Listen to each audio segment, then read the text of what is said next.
sempre hem fet vida en el carrer. Aprofitem qualsevol excusa o el més mínim raig de sol per eixir de casa.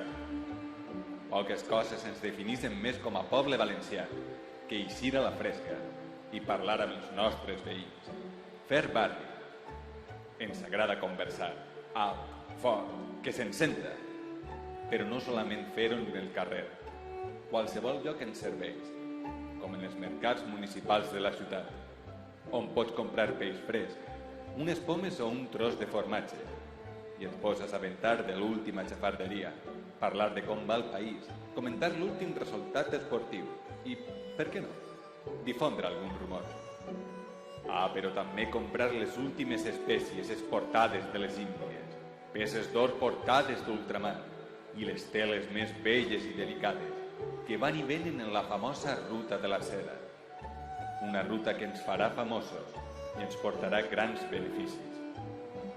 Avui en dia comptem amb grans professionals que transformen els teixits fins a vestir-nos amb el traje regional. Però per a conèixer la procedència d'eixes teles, anem arrere, a la València medieval, a un d'estos mercats, situat en un dels edificis més emblemàtics de la ciutat, declarat Patrimoni Immaterial de la Humanitat. Benvinguts a la Llotja de la Seda.